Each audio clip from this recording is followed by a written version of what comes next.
Hello friends, कैसे हैं आप सब। आप सभी का आपके अपनी YouTube channel sociology with Sangeeta में मैं संगीता स्वागत करती हूं।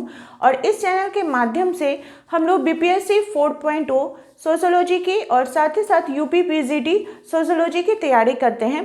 तो जो भी स्टूडेंट्स यूपी पीजीटी और बीपीएससी 4.0 की तैयारी कर रहे हैं वो इस चैनल के माध्यम से जुड़ सकते हैं। और आपकी जो क्लास है वो रात के 8 बजे होती है, ठीक है। और वैसे स्टूडेंट्स जो पेड ग्रुप से जुड़ना चाहते हैं तो डिस्क्रिप्शन बॉक्स में या थंबनेल में जो कॉन्टैक्ट नंबर दिया हुआ है आप उसमें कॉन्टैक्ट करके नोट्स को परचेस कर सकते हैं। नोट्स में आपको आपके सिलेबस के अकॉर्डिंग कंप्लीट मटेरियल प्रोवाइड किए जाएंगे। साथ ही साथ आप लोगों को एनसीईआरटी क्लास 11 क्लास 12 का आपका चैप्टर वाइज एमसीक्यू रहेगा। आपको क्लास 11 क्लास 12 के अगर आपके पास बुक नहीं है एनसीईआरटी की तो उसके पीडीएफ प्रोवाइड किए जाएंगे। साथ ही साथ आप लोगों को 2000 प्लस जैसे प्रीवियस ईयर के क्वेश्चन रहेंगे। टीआरई 2 टीआरई 3 का जो क्वेश्चन है उसका कंप्लीट एनालिसिस आपको दिया जाएगा और टेलीग्राम का लिंक भी दिया जाएगा। टेलीग्राम के लिंक के अंतर्गत जो कि फ्री ऑफ कॉस्ट रहेगा उस पेड ग्रुप के अंतर्गत, कि जब देखिए जैसे हम लोग को ये सुनाई आ रहा है कि न्यूज़ अपडेट मिल रही है कि फरवरी के आपका जो सेकेंड वीक में बीपीएससी 4.0 का नोटिफिकेशन आपको देखने को मिलेगा और आपका जो एग्ज़ाम है वो अप्रैल तक कंडक्ट करा लिया जाएगा। तो जैसे ही मान लीजिए आपका फॉर्म फिलअप हो जाता है, फॉर्म फिलअप होने के बाद आपको जो 1-2 मंथ का टाइम मिलेगा उसमें हम लोग क्या करेंगे, topic wise chapter wise test sheet करेंगे और वो आपका टेलीग्राम में होगा, ठीक है। टेलीग्राम में एक टाइम दे दिया जाएगा होमवर्क के रूप में, आप उस टेलीग्राम में जुड़कर डेली टेस्ट दे सकते हैं। 50 क्वेश्चंस रहेंगे और जितने भी मेंबर रहेंगे उसमें आप देख सकते हैं कि आपकी कितनी रैंक हो रही है और आपका जो सिलेबस रहेगा वो कंप्लीट आपको सिलेबस प्रोवाइड किया जाएगा। आज का जो हम लोग डिस्कशन करेंगे वो इस आधार पर कि आप लोगों से कई बहुत सारे मुझे कमेंट आ रहे थे कि मैम जैसे बीपीएससी में या फिर यूपी पीजीटी की बात की जाए तो बार बार ये जोर दिया जा रहा है कि एनसीईआरटी को पढ़ने के लिए। तो एनसीईआरटी का लैंग्वेज इतना हार्ड है कि वो समझ में नहीं आ रहा है या फिर उसमें से क्वेश्चन नहीं निकाल पा रहे। तो देखिए एनसीईआरटी को पढ़ने का एक तरीका होता है और एनसीईआरटी जो बुक है ये आपका बेसिक कॉन्सेप्ट को क्लियर करता है, ठीक है। क्या करता है, बेसिक कॉन्सेप्ट को आपको क्लियर करता है। जैसे आप यूपी पीजीटी की अगर तैयारी कर रहे हैं तो उसके अंतर्गत कुछ वहाँ की जो चीज़ें हैं उसको आपको पढ़ना होगा। आप बिहार पीजीटी की तैयारी कर रहे हैं तो उसकी चीज़ों को पढ़ना होगा। जैसे आप लोगों का जो रात के 8 बजे क्लास होता है यूट्यूब पे, वहाँ पे हम लोग एनसीईआरटी सीरीज़ को अभी कवर कर रहे हैं। क्लास 11 का आपका पार्ट 1 पार्ट 2 यानी दोनों जो बुक है वो कंप्लीट हो गया। आज रात 8 बजे से आप लोगों के लिए क्लास 12 का पार्ट 1 का बुक स्टार्ट होगा जो कि है भारतीय समाज। आप देख सकते हैं इसका चैप्टर 1 से स्टार्ट हो जाएगा। इसके अगर सिलेबस की बात की जाए तो इसके सिलेबस के अंतर्गत आपको टोटल कितने चैप्टर हैं मैं बता देती हूँ और कैसे एनसीईआरटी पढ़ा जाता है उसके तरीके को भी बताती हूँ। आपका जो टोटल चैप्टर है वो 7 चैप्टर है, ठीक है।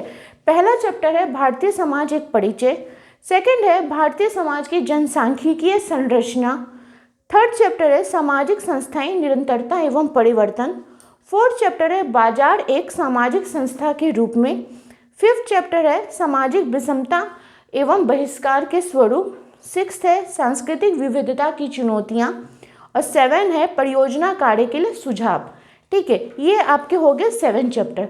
अब आप बोलिएगा कि जैसे फर्स्ट चैप्टर है भारतीय समाज एक परिचय, इसमें से कल मेरे पास एक एस्पिरेंट का मैसेज आया था कि मैम भारतीय समाज जो टॉपिक पढ़ रहे हैं उसमें से क्वेश्चन नहीं निकाल पा रहे, 2-3 ही क्वेश्चन आ रहा है, तो कैसे इसको पढ़े, कैसे ज़्यादा से ज़्यादा इसमें निकले।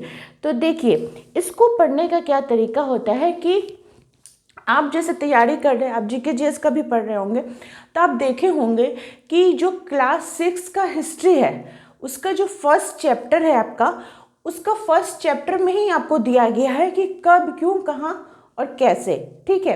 कि कोई भी चीज़ें जो है ये कहाँ हुई है, कब हुई है, ये चीज़ आपको आपके माइंड में इंक्रीज करना होगा, ठीक है। आपको सोचना पड़ेगा। जैसे यहाँ पे आपको दिया गया है कि फर्स्ट चैप्टर में जब मैं आपको ये चैप्टर आज पढ़ाऊँगी तो बोला जा रहा है कि ये जो समाजशास्त्र है इसमें बोला जा रहा है ये आपका बिना सीखा गया ज्ञान है, पूर्वाग्रह से पूर्ण है। ठीक है, इसके बारे में फिर आपको यहाँ पे बोला जा रहा है कि समाजशास्त्र के अंतर्गत हम क्या करते हैं, पहले से इसके बारे में जानते हैं। ठीक है, समाज का यह व्यवस्थित और वैज्ञानिक अध्ययन है।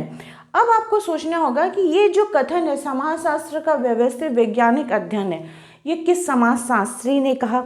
समाजशास्त्र, हम लोग भारतीय समाज पढ़ रहे हैं, चैप्टर का नाम ये है ना, भारतीय समाज एक परिचय।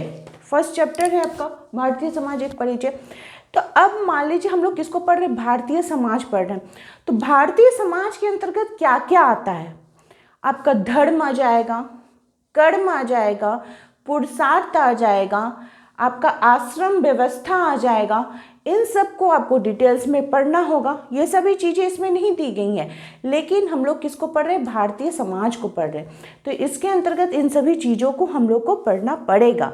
ठीक है, फिर जैसे बोला जा रहा है कि युवा पीढ़ी, यहाँ पे गैप दिया गया है कि एक तुलनात्मक सामाजिक नक्शा आपको समाज में आपके निर्धारित स्थान के बारे में बता सकता है। उदाहरण के लिए 17 या 18 वर्ष की आयु में आप एक सामाजिक समूह के सदस्य जिसे युवा पीढ़ी कहते हैं। ठीक है, तो युवा पीढ़ी का मतलब क्या हुआ, ये चीज़ आपको सोचना होगा।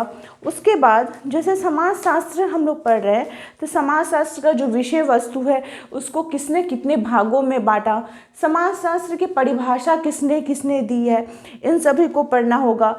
जैसे युवा पीढ़ी हो गया, पीढ़ी अंतराल हो गया, इन सभी की परिभाषाओं को आपको देखना होगा। ये सभी चीज़ें आपको दी नहीं गई है, लेकिन इन सभी चीज़ों को आपको इसके बारे में डिटेल्स में पढ़ना पड़ेगा।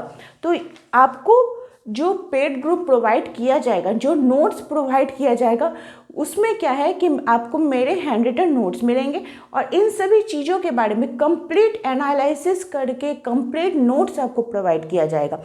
ठीक है, जितने भी इसमें ज़्यादा से ज़्यादा आपके क्वेश्चन बनते हैं उन सभी क्वेश्चन को आपको इसमें करवाया जाएगा ताकि आपकी प्रैक्टिस बेहतर हो सके। और मेरी जो नोट्स रहती है मैं उसको इतनी सरल भाषा में लिखती हूँ ताकि आपको कोई बुकिश लैंग्वेज ना लगे, आप बाहर में उसको कोई समझ ना सके। ठीक है, कितने उसमें आश्रम व्यवस्थाएं हैं, भारतीय समाज में वर्ण व्यवस्था कहाँ से आई है, भारतीय संस्कृति की विशेषता क्या है।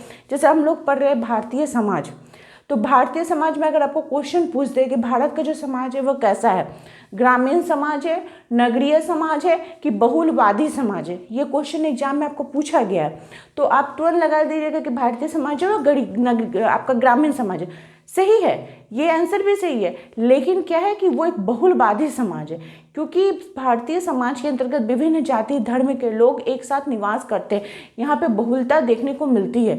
तो हम अगर वैसा क्वेश्चन आएगा तो हम इसको कहेंगे कि ये बहुलवादी समाज। ठीक है, तो आप समझ सकते हैं कि आपका जो नोट्स है वो आपके लिए कितना हेल्पफुल होने वाला है। तो इसी प्रकार से आप लोग चैनल के साथ जुड़े रहिए। आप सभी का मेरे चैनल में बने रहने के लिए बहुत बहुत धन्यवाद।